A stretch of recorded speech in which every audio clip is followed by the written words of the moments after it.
China Bangladesh friendship general হাসপাতাল প্যাকেজের আওতায় তিনটির একটি হাসপাতাল দক্ষিণাঞ্চলে দেয়ার দাবিতে ঝালকাঠিতে মানববন্ধন করেছে মাল্টিপার্টি অ্যাডভোকেসি ফোরাম ঝালকাঠি।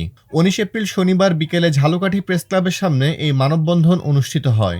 এতে নেতৃত্ব দেন মাল্টিপার্টি অ্যাডভোকেসি ফোরাম ঝালকাঠি জেলা শাখার সমন্বয়ক অ্যাডভোকেট মিজানুর রহমান মুবিন।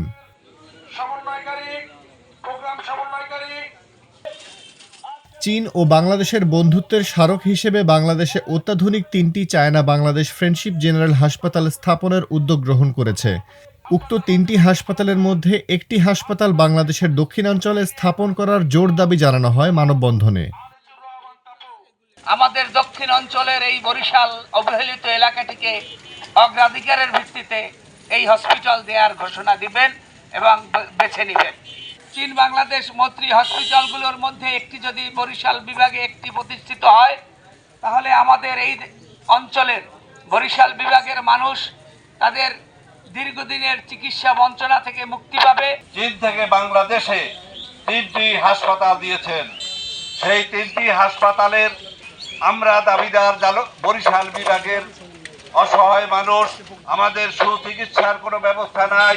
সেই কারণে আমরা আজকের ডক্টর ইউনূস সাহেবের কাছে আমরা আবেদন করব, এই তিনটি হাসপাতালের মধ্য থেকে আমাদের কোটি মানুষের দাবি আপনি পূরণ করবেন। চীনের সহযোগিতায় আমাদের বাংলাদেশে হতে যাচ্ছে সেই হাসপাতালের একটি হাসপাতাল বরিশাল, বৃহত্তর বরিশাল বিভাগে।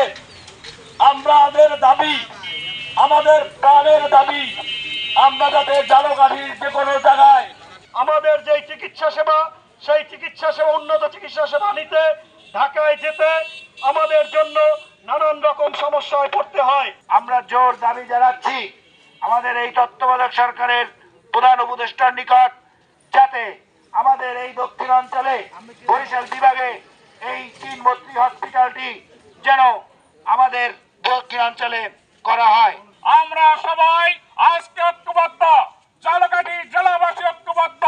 আমাদের আজকের সবার জোর দাবি যে বরিশাল অঞ্চলে একটি চায়না ফ্রেন্ডশিপ হাসপাতাল প্রতিষ্ঠিত করতে হবে। চিকিৎসা অপ্রতুলতার কারণে মানববন্ধনে বক্তারা আরও বলেন, ২২টি জেলার মানুষের আবাসভূমি দক্ষিণাঞ্চল আজও স্বাস্থ্যসেবা সহ সার্বিকভাবে থেকে গেছে অবহেলিত, বঞ্চিত ও উপেক্ষিত।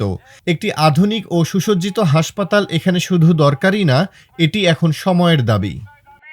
বিশেষ করে বরিশাল অঞ্চল চিকিৎসার ক্ষেত্রে পূর্ব থেকে একটি বৈষম্যের শিকার ছিল।